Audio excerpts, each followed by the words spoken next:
Uma boa noite a todos. Sintam-se abraçados.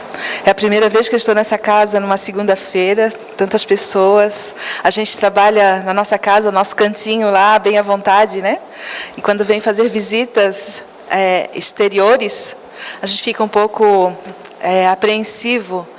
Mas eu sempre peço a Jesus, antes de começar, de que da minha boca não saia palavras que possam confundi-los, mas se de alguma forma criar alguma confusão, alguma dúvida, vocês podem me procurar no final da palestra para a gente conversar, porque é importante que a gente saia esclarecido, né? Porque o grande objetivo da doutrina espírita é o consolo, mas esse consolo ele vem somente com o esclarecimento. Então, esclarecer e consolar é o que a doutrina espírita tem por objetivo para com todos nós.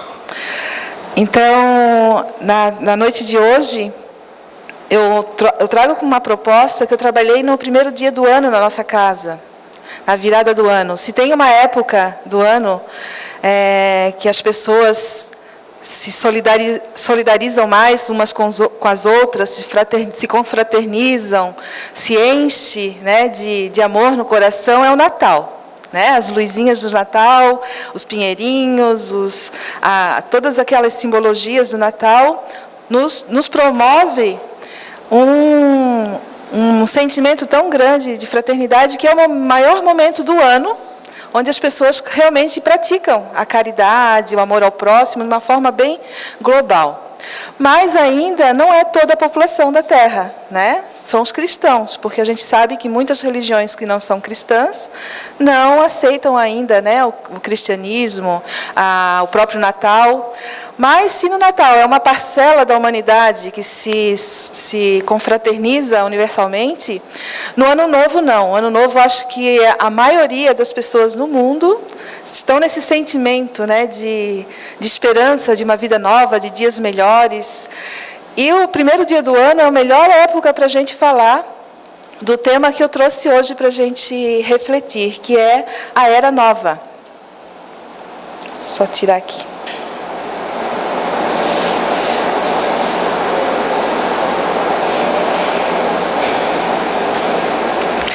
Esse tema ele está no capítulo 1 do Evangelho segundo o Espiritismo, Eu Não Vim Destruir a Lei, e faz parte das instruções de 3 espíritos, Fénelon, Erasto e um espírito que se intitulou como Espírito Israelita. E o título tem como a Era Nova. Mas esse tema, a Nova Era, né, o tema New Age, que se a gente procurar na internet sobre a Nova Era, a gente vai encontrar muita informação sobre o movimento New Age. Já ouviram falar? Né, que estourou ali na década de 60, 70. Mas, se a gente perceber, a humanidade, desde que existe, né, desde que o homem existe, essa ligação com a vida espiritual, ela já existe desde que fomos criados, porque, afinal de contas, somos espíritos. Né? Então, essa ligação com a divindade, isso é algo muito natural do ser humano. Mas essa nossa busca, durante toda a nossa história da humanidade, ela vem sempre em função de querer algo melhor para nós. Nós sempre buscamos algo melhor. Nós sempre buscamos a felicidade, não é mesmo? Todo mundo está aqui para ser feliz. Ninguém nasce para sofrer, ninguém nasce para resgatar débitos, né? Aquela coisa sofrida. Não, nós nascemos para ser felizes, para sermos melhores. E essa proposta, em si só, ela já é uma nova era.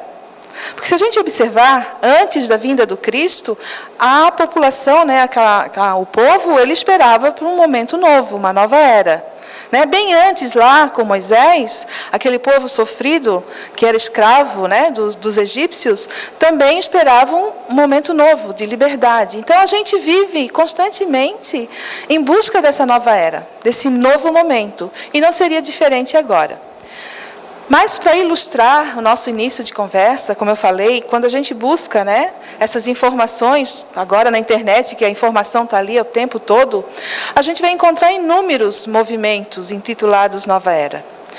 Nenhum deles ligado a alguma religião. Embora, se a gente for olhar esses símbolos que nos apresentam aqui, muitos deles a gente vai encontrar dentro das religiões.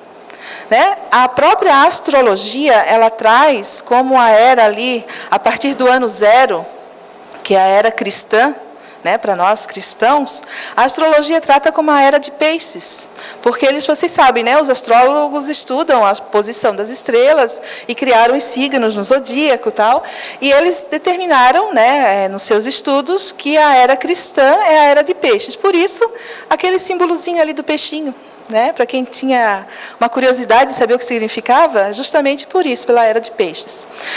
Na contagem zodiacal, estaríamos agora entrando nesse milênio na era de Aquário. E é incrível que a astrologia, ela nos auxilia, né, nesse entendimento, quando ela vem falar que a era cristã é justamente aquilo que a gente aprendeu com Cristo, dos seus ensinamentos, de que o homem precisa amar ao próximo, conhecer o amor verdadeiramente, né, trabalhar esse sentimento do amor ao próximo, do perdão, para que ele esteja preparado para a nova era, que é a era da espiritualização, que eles chamam a era de Aquário. Porém, quando nos deparamos, né, com todas essas informações da atualidade, com todas essas simbologias, às vezes nós mesmos ficamos nos perguntando, né, que caminho a gente toma? Que doutrina a gente segue? Porque a gente vê que entre mesmo os espíritas, existem aqueles irmãos que ainda têm dúvida, né? Se seguem somente a doutrina espírita, se é fiel à doutrina espírita, ou se pode seguir outras linhas, outras doutrinas, né, que nos levam ao conhecimento da espiritualidade, porque esse movimento chamado da Nova Era, do qual todos nós fazemos parte de alguma forma, ele é uma fusão de vários conhecimentos, metafísicos, espiritualistas, né, animistas mesmo, e ele tem como característica principal a não ligar-se a nenhuma ortodoxia. Foi isso que estourou lá na década de 60, 70, canções como a Imagine. Quem não lembra, né, principalmente o pessoal aí que é da minha idade, que nessa época foi uma revolução, né, com relação a essa música, que nos levava a refletir. E vamos imaginar que não exista um céu ou um inferno, né? Que não exista um paraíso e que nós mesmos podemos fazer isso aqui? Era essa a proposta da música, essa a proposta do movimento New Age, de que a gente não se ligasse a nenhuma religião, a nenhum Deus que punia, que castigava, ou que uma religião que nos prometia o céu, né, ou que nos castigava com o inferno. Então, esse movimento de liberdade, a qualquer custo, né, ele desencadeou uma grande movimentação na humanidade a partir ali do início do século. E hoje continua, né? A gente vê várias correntes filosóficas, vários grupos, cada um trazendo nos seus símbolos, nas suas imagens, um significado para que as pessoas conquistem essa sua busca, né? Pela espiritualidade, pela sua liberdade. E o que será que a doutrina espírita vem nos apresentar como proposta para conhecermos o que significa essa nova era, né? Essa busca pelo novo, pela liberdade, pela espiritualização? A doutrina espírita, ela traz exatamente a proposta do Cristo, que ela é libertadora, né? Desde o início, se a gente observar, um pouco antes do Cristo, os filósofos da antiguidade já preparavam esse caminho, nos preparando para receber esses ensinamentos. Então, se nós somos reencarnacionistas e acreditamos que já estivemos lá atrás, hoje, na verdade, a gente é o resultado daquilo que a gente já aprendeu um pouco, né? Se a gente vai olhar um dos ensinamentos do Evangelho segundo o Espiritismo, não me recordo qual é o espírito, mas ele diz assim, naquela época, por volta de 1863, ali, né, quando foi escrito o livro, de que uma virtude da humanidade naquela época era esse grande avanço tecnológico, né, intelectual que a humanidade estava alcançando. Mas ainda estávamos muito indiferentes quanto à moral. E isso, no futuro, nos causaria um pouco de preocupação. E esse futuro que ele se referia a 200 anos atrás, é hoje, é o que nós vivemos hoje. Por isso a gente encontra, diante de tanta tecnologia, né, diante de tanta intelectualidade, pessoas que não estão dando conta disso. Porque, de certa forma, nós que estamos aqui, né, nessa nova era, que inicia agora, nós somos aqueles que há 200 anos atrás, de repente, muito empolgados com toda essa modernidade, com toda essa tecnologia, com a informação de forma livre para todo mundo, talvez nós abraçamos isso com tanta força, com tanta vontade, que acabamos deixando um pouquinho de lado a questão moral. E hoje nós estamos correndo atrás do prejuízo. Não é de se espantar tantas síndromes, né? Tantos problemas de ordem psicológica que a gente encontra na época atual e que estamos aí, né, contando com a ciência, com os psicólogos, com os psiquiatras, para que a gente consiga, junto, resolver essa questão que é do espírito. Tudo que nós vivemos hoje, nossos pânicos, né, nossas síndromes do medo, nossas fobias, nada mais é de algo que está dentro de nós e que a gente traz do passado. Os medos, principalmente o medo, né? Os psicólogos trabalham muito com medo. Esse vazio existencial que se fala tanto hoje, na verdade é resultado das nossas vivências passadas e que a gente não conseguiu dar conta. E que novamente estamos aqui para tentar acertar, né? Tentar encontrar o caminho do equilíbrio. Porque, como eu falei no início, todos nós buscamos essa tal felicidade. E quando Jesus disse, né, que a felicidade ainda não é desse mundo, a gente fica perplexo, né? Porque a gente não encontra felicidade. Se a gente for buscar no dicionário, como está aqui, o que seria felicidade, né? O UOL nos diz o seguinte, que há uma ideia de felicidade que pertence ao senso comum e é compartilhada pela esmagadora maioria das pessoas. Felicidade é ter saúde, é ter amor, dinheiro suficiente. Isso tudo resumiria, né, o conceito de felicidade pela humanidade. Mas então, o que explicaria pessoas que têm tudo isso e ainda não são felizes? Né? O que explicaria pessoas que têm talento, que têm fama, que têm dinheiro, que têm beleza e acabam cometendo suicídio, por exemplo? O que leva uma pessoa a desistir da vida? Se tudo que se entende por felicidade ela tinha. E aí também está lá no livro dos Espíritos. Os Espíritos nos dizem que mesmo tendo as três coisas, o poder, a riqueza e a beleza, ainda assim a gente não sabe o que é a verdadeira felicidade. Aquela felicidade de que Jesus ensinou, de que ainda não é deste mundo, porque ainda nós estamos muito longe do que significa ser o ser espiritual ainda. Porque a verdadeira felicidade é a do espírito. Aquela felicidade que a gente vai ver no rostinho de um Francisco Xavier, por exemplo, de que ele não era nem belo, né, nem rico, não tinha um poder absoluto, mas ele era uma das pessoas que era o símbolo da felicidade verdadeira. Vamos ver outras pessoas, né, outras madres, Irmã Dulce, que representa o que é realmente essa felicidade que Jesus falava. Mas nós estamos a caminho. Porque se existem, né, pessoas, espíritos missionários como Madre Teresa, Irmã Dulce, Chico Xavier e tantos outros, né, na humanidade, existem nós, que é a grande maioria que vem buscando o que significa, né, sentir essa felicidade. Então, voltando ao texto que nós vamos refletir hoje, um espírito que se intitula Israelita, porque nem sempre os espíritos necessitam se identificar, né? Para quem estuda um pouquinho da mediunidade, sobre a identificação dos espíritos, não interessa para um espírito superior que ele seja conhecido pelo seu nome, pelo que ele foi na existência passada. O que interessa para nós é que a gente compreenda a sua mensagem. Esse é o verdadeiro sentido da mensagem espiritual, principalmente dos benfeitores, né? Que aquele texto, que aquela mensagem nos auxilie.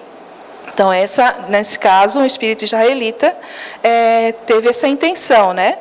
Mas vamos encontrar vários outros espíritos de grande envergadura, benfeitores, que se identificam com seus nomes quando eles viveram na Terra. Por um dos motivos, é que realmente a gente pesquise, né? Que Kardec fosse atrás para investigar se aquelas mensagens tinham fundamento, se aquele espírito que se dizia um Lázaro, por exemplo, estaria coerente nas suas mensagens, né? Por isso que a universalidade, né, uma das formas de comprovação das mensagens dos Espíritos foi essa comparação das várias mensagens recebidas em vários pontos da Terra, que se tratavam de um espírito tal. Então, Kardec fez todo esse trabalho de compilar essas informações, e aí sim, então, a identificação do espírito de forma séria é para isso, né? Para que ele seja estudado realmente.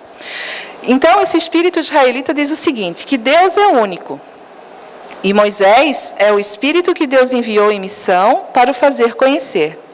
O povo hebreu foi o instrumento de que Deus se serviu para fazer sua revelação por Moisés e pelos profetas. Isso aqui é interessante, ó. E as vicissitudes desse povo eram destinadas a impressionar os olhos e fazer cair o véu que escondia a divindade aos homens. Os mandamentos de Deus, dados por Moisés, trazem o germe da mais ampla moral cristã. E era apropriada ao estado de adiantamento do povo, abre aspas, abre parênteses, semi-selvagem. Esse povo não compreendia que se podia adorar a Deus sem ser pelos holocaustos, muito menos que se poderia perdoar a um inimigo. Os holocaustos falavam aos seus sentidos, enquanto que a ideia de Deus falava ao seu espírito. É bem claro o que esse Espírito nos traz, de que aquele Deus apresentado por Moisés, que era o Deus único, o mesmo Deus único que nós cremos hoje, era um Deus que punia, que castigava, né? Que exigia sacrifícios humanos do seu povo, porque era assim que nós compreendíamos. Ele falava aqui que nós éramos semi-selvagens. Nós ainda nos matávamos, muito mais do que hoje. Hoje a gente se mata ainda, né? Mas naquela época a gente se matava como selvagens mesmo, né? Pela conquista de um espaço. Então era preciso a rudeza, né? Era preciso que fosse firme. Assim como a gente, para dominar um animal selvagem, é preciso ser firme com ele, ter rédeas curtas. Então, nessa época, fora necessário aquelas leis criadas por Moisés. Foi o maior legislador que a Terra teve. Então, além desses 10 mandamentos que ele recebeu lá no Monte Sinai, né, que trouxe para o povo ali, ele criou 500 leis na época, e leis severas. Né? O apedrejamento de uma mulher pega em prostituição era lei criada por ele. Um espírito missionário que veio à Terra para falar, né, para trazer a lei de Deus. Mas era necessário para o adiantamento que nós tínhamos naquela época. O Cristo foi o iniciador da moral mais pura e mais sublime, a moral evangélico-cristã, que deve renovar o mundo, aproximar os homens e os tornar irmãos. Isso aqui é a nova era. A nova era será feita de pessoas que se amam, de irmãos que não disputam mais o mesmo espaço, né? Que não brigam, que não se matam por um espaço.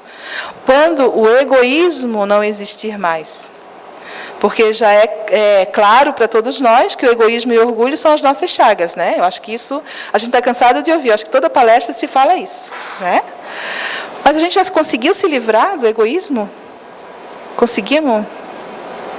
Olha, não sei vocês, mas todos os dias eu me pego com um sentimento egoísta de alguma coisa.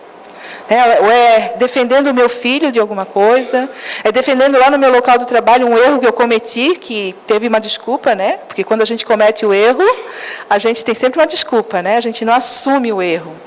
Então, esse sentimento, esse egoísmo ainda está enraizado em nós, e é isso que a gente precisa vencer. Na segunda mensagem de Fenelon, ele vai dizer bem parecido, né? Ele vai concordar com o que o israelita falou. Ele diz que um dia Deus, na sua caridade inesgotável, permitiu ao homem ver a verdade e dissipar as trevas. Esse dia foi o advento do Cristo. Depois da luz viva, as trevas voltaram.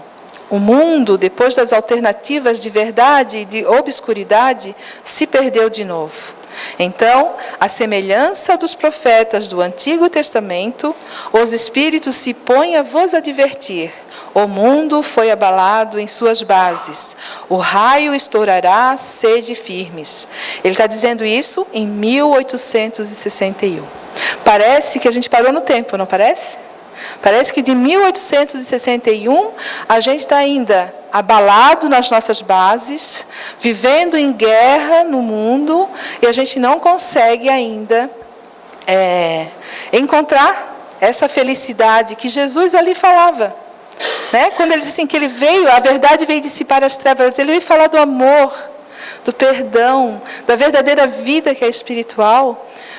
E nós estamos há mais de 2000 anos sem compreender a sua mensagem. Mas olha o que ele nos diz, porque a revolução que se prepara agora é antes moral do que material. Ele fala ali, né, em época de treva e de luz. Parece que a gente vive assim, momentos de luz, momentos de treva. Momentos de luz, né? A doutrina espírita ela veio trazer de novo essa luz para nós. Ela veio dissipar de novo essas trevas, né, essa névoa que tampa a nossa visão, porque nesses 200 anos que se passaram, por conta daquela mensagem anterior que eu falei, nós estamos muito afoitos com todo esse avanço tecnológico, com todo esse estouro aí da tecnologia, que a gente não está dando conta. Porque se a gente observar, eu tenho 50 anos. E há 50 anos atrás, quando eu era pequenininha, a gente tinha uma TV em casa, né, que tinha, para ficar colorida, tinha que botar uma tela azul na frente. 50 anos atrás só. Eu sou novinha, 50 anos. Mas se a gente perceber nos últimos 10 anos, o avanço que teve com a internet, com a tecnologia, um bebezinho hoje de 2 aninhos, ele já fica na frente do celular ali, né, todo sorridente, ele já sabe o que é um selfie. Então, essa corrida, né, pela intelectualidade, ela meio que é sabe aquela semente que é lançada no meio do espinho? Lá da parábola do semeador? Aquela semente que é lançada no meio do espinho e que o espinho cresce e sufoca? Nós estamos vivendo exatamente isso agora. Nós recebemos o ensinamento, a doutrina espírita vem nos esclarecer de uma forma tão clara, né, tão simples, mas a gente acaba nos sentindo sufocado, porque a gente não dá conta da vida material que nos é apresentada. A gente precisa estar o tempo todo se atualizando. Se antes a gente achava, né, que a vida, a gente não tinha tempo, porque para atender um telefone eu tinha que ir até lá na sala, pegar o telefone com fio, né? Ou às vezes, se não tem telefone em casa, eu tinha que ir lá comprar uma fichinha de telefone, lá no orelhão, isso levava meia hora. Né? Hoje a gente está com o celular aqui, ó, e a gente não tem tempo ainda. Questão de segundos, a gente consegue falar com o mundo e a gente não encontra tempo para a nossa vida. O que será que está acontecendo? A nova cruzada começou. Apóstolos da paz universal e não de uma guerra, olhai e caminhai em frente. A lei dos mundos é a lei do progresso. Então, agora voltando para aquela nossa questão inicial do porquê, né, que a gente não encontra essa felicidade. Por que nós estamos sempre atrás de símbolos que nos façam lembrar, né, de uma nova era, de simbologias que nos dê esperanças para a alma? Por 2 motivos. Nós somos espíritos imortais. Uma das características, né, atributos do espírito é o progresso. Nós progredimos sempre. Então, nós sempre estamos em busca da evolução, do progresso, porque o espírito ele não regride. Isso todo mundo já sabe, né? É uma das lições básicas da doutrina espírita, que a nossa evolução é sempre progressista. Há quem acredite, de outras doutrinas, de que a gente poderia reencarnar, né, se a gente for muito ruim, muito mal, vou reencarnar num leão na próxima existência, mas isso não é possível, né, porque a nossa evolução ela é progressista. Embora tenha muitas frases, né, as pessoas dizem que tem animal aí que vale muito mais que humano. Por mais que tenha animais que representam a doçura, né, de que a gente ame tanto, o homem ainda, com todas as suas ignorâncias, né, para não dizer maldade, ele ainda é superior ao animal. A distância entre o homem e um animalzinho é a mesma distância entre nós e um anjo, entre nós, né, e um ser superior, assim, Jesus. Então, essa interpretação que muitas vezes a gente dá, né, à luz da reencarnação, às vezes a gente acaba se equivocando. E existem, sim, uma religião, se eu não me engano, o budismo, não me lembro bem se eu estou falando bobagem, mas eu acho que eles acreditam na reencarnação no animal, seria regredir, né? A outra questão que nos faz sempre correr em busca dessa nova era, né, da felicidade, é a lembrança que a gente traz dos nossos passados, da nossa vida passada. Porque nós já vivemos isso muitas e muitas vezes, em muitas e muitas reencarnações. Vamos voltar lá para aquela historinha, né, do Adão e Eva. Quem já leu o livro A Caminho da Luz, Emmanuel traz uma explicação maravilhosa. Ali também está na Gênese. Quando Adão e Eva são expulsos do paraíso, lembram dessa história? Que é uma história verdadeira, né? Ela é uma metáfora, né? Uma figura que está lá na Bíblia, mas ela é uma história verdadeira.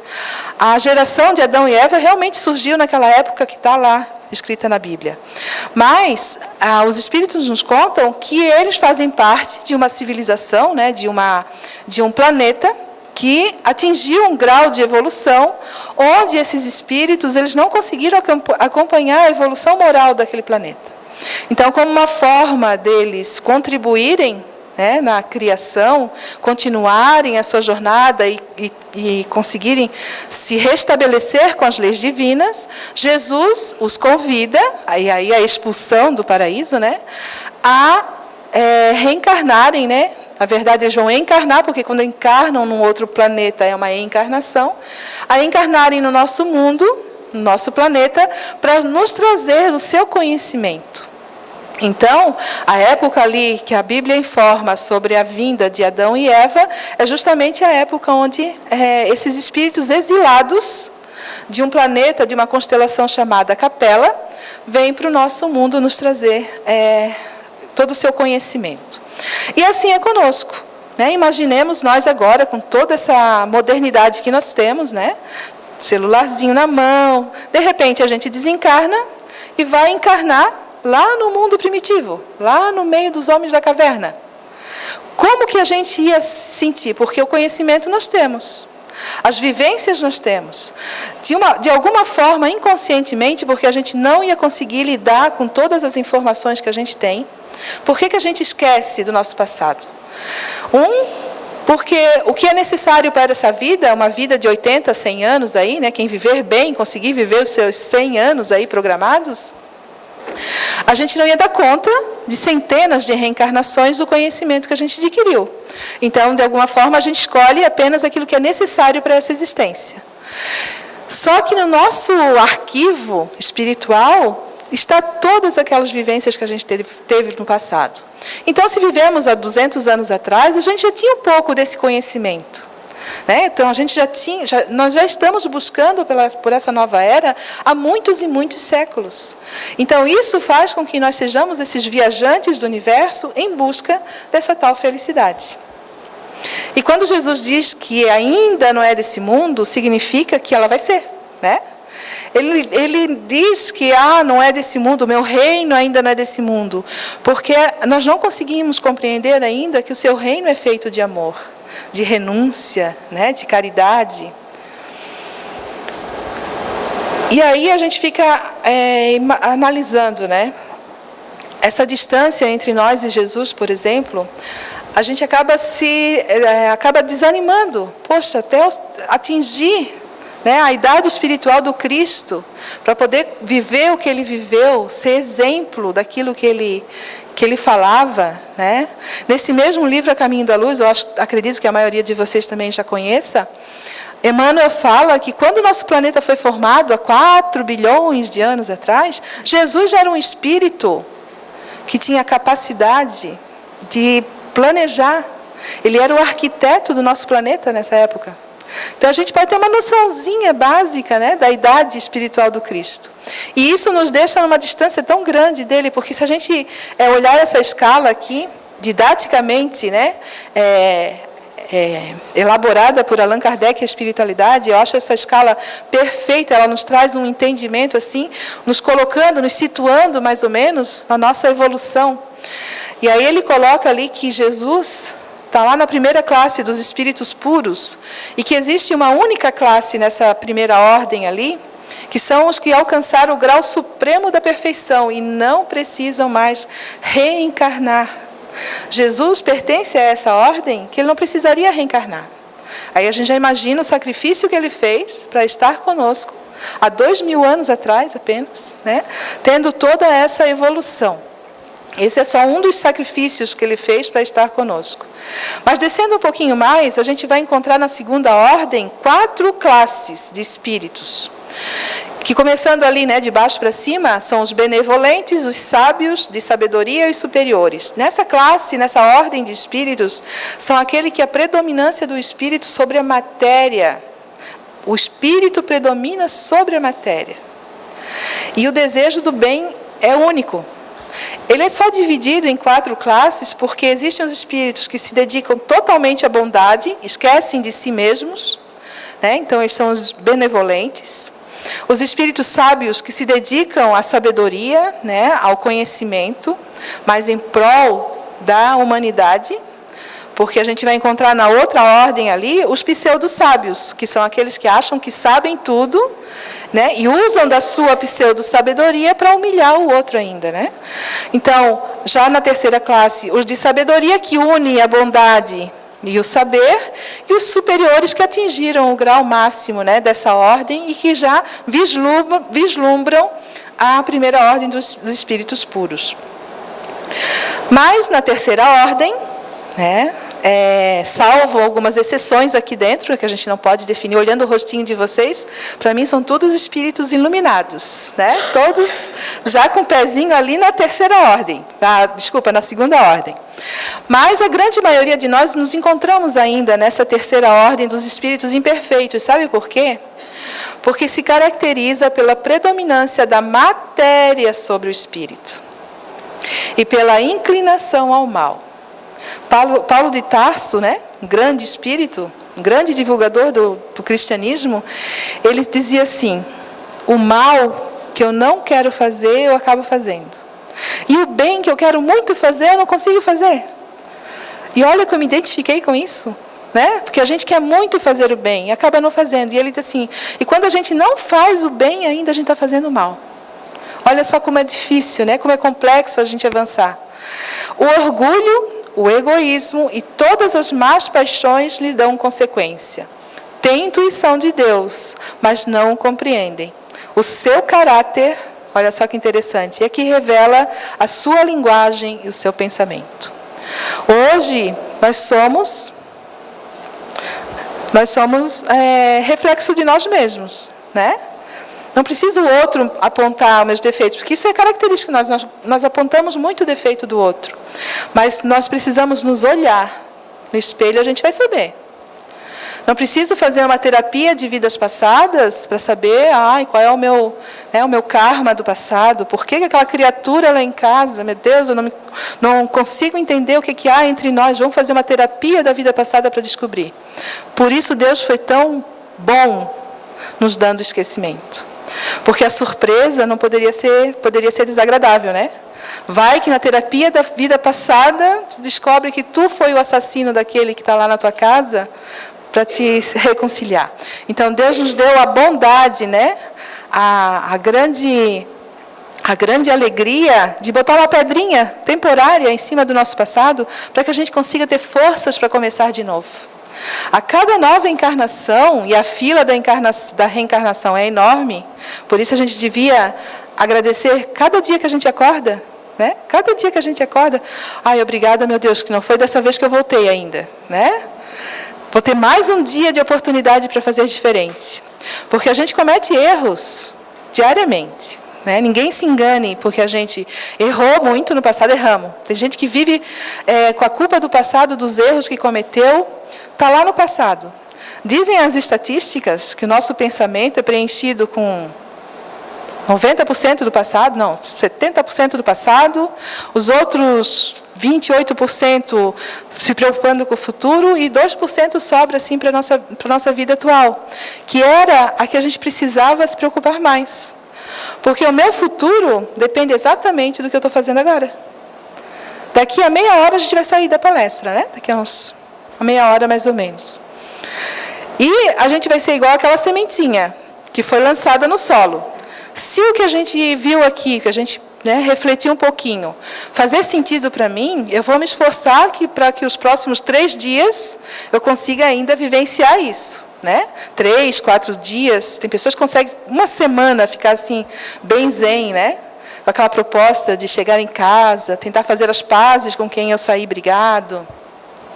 Mas, normalmente, a gente tem aquele solo arenoso, que a gente se empolga tanto na hora, mas chega ali no primeiro sol, né, acaba queimando nossas raízes.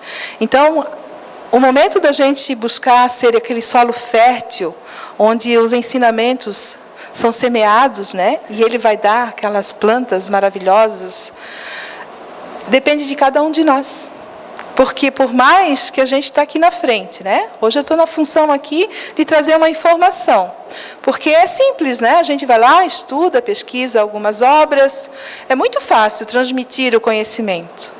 O que é difícil é a gente aplicar o conhecimento conosco mesmos. Conselho é bom, né? Conselho a gente pode dar. Agora, quem vai fazer uso desse conselho, desse ensinamento, é cada um de nós.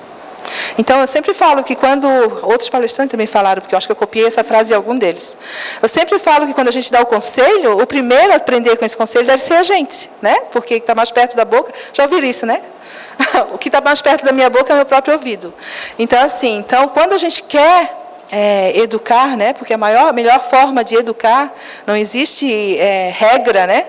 Não existe outra ferramenta melhor que a educação, que o próprio exemplo.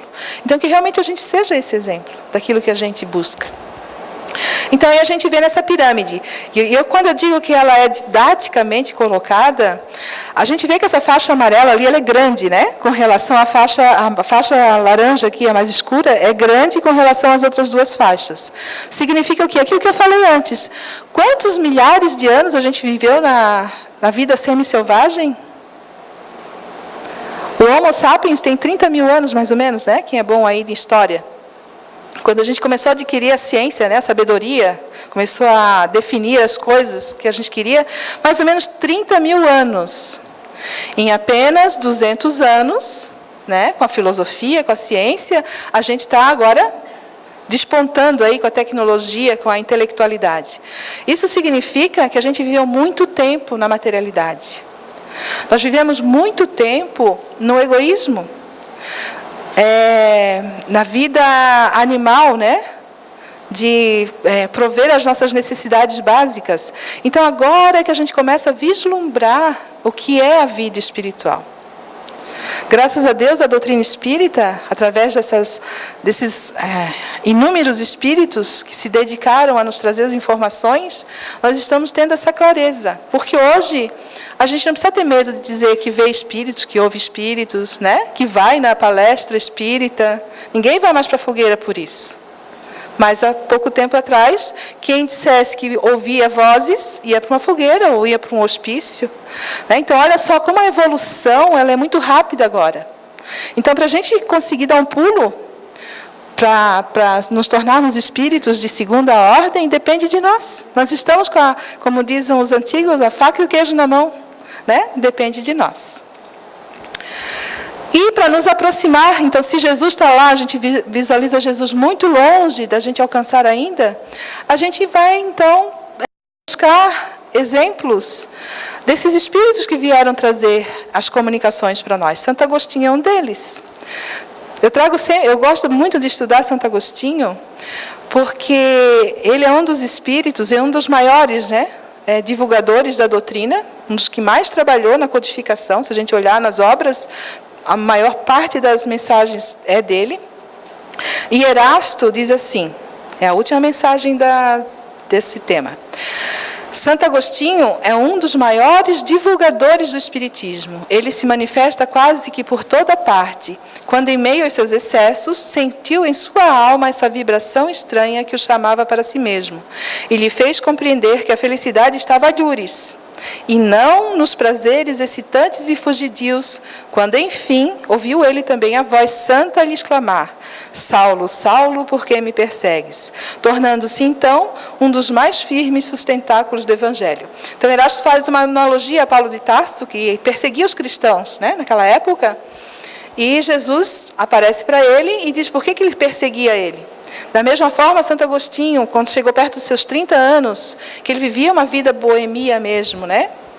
e a sua mãe, Santa Mônica, sempre orando, né, para que ele encontrasse a luz, ele, no momento em que ele teve um encontro pela primeira vez com o Evangelho de Jesus, é como se fosse Jesus aparecendo para ele, dizendo: Santo Agostinho, Agostinho de Hipona, por que tu me persegues? Deixa de buscar a felicidade nessas coisas materiais, nessas coisas mundanas, que não é aí que tu vais encontrar.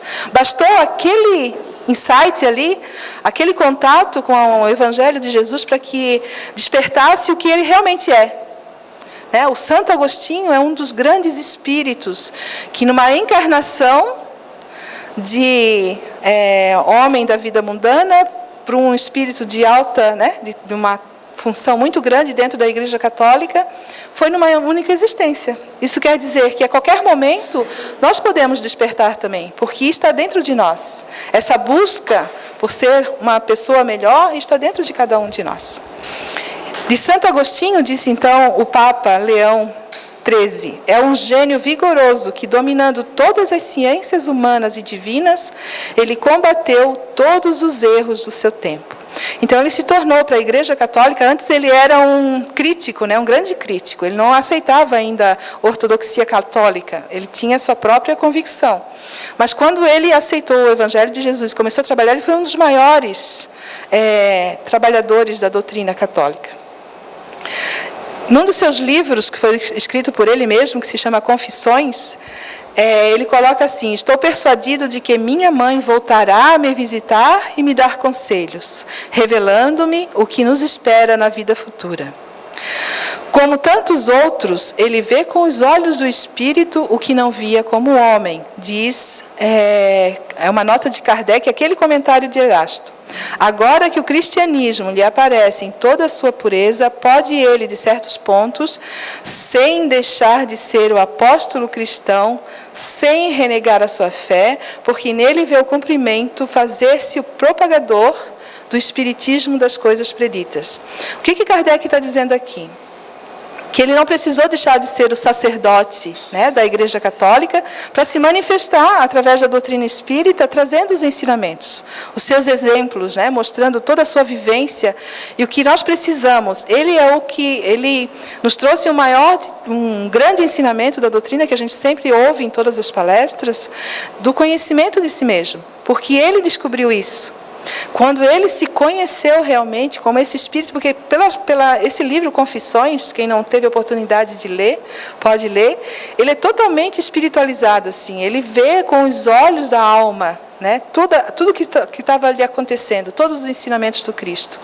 Então ele vem contribuir conosco sobre essa sua vivência.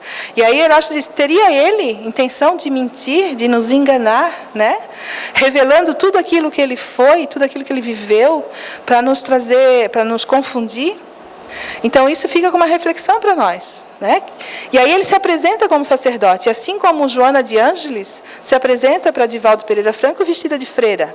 É isso que ele está dizendo, ele não precisa renegar a sua fé, não precisa deixar de ser católico para seguir esses ensinamentos, porque a verdade, ela é para todos nós, é para o Espírito. E é dele esse ensinamento, Quando Kardec pergunta qual é o meio prático, então, para a gente vencer o egoísmo, vencer o orgulho. Vocês lembram, Que ele disse que um sábio da antiguidade já tinha ensinado que era o conhecer a si mesmo.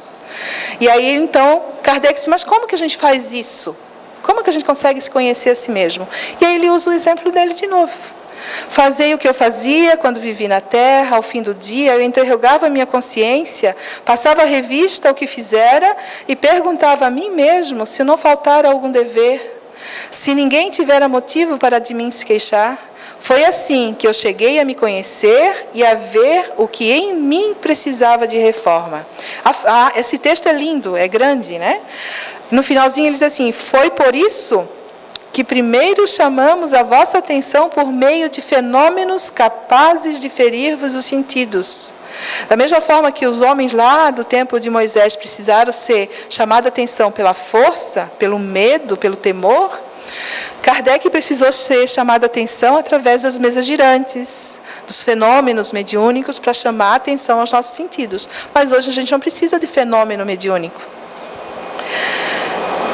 E que agora vos damos instruções que cada um de vós se acha encarregado de espalhar. Com esse objetivo é que editamos o livro dos Espíritos.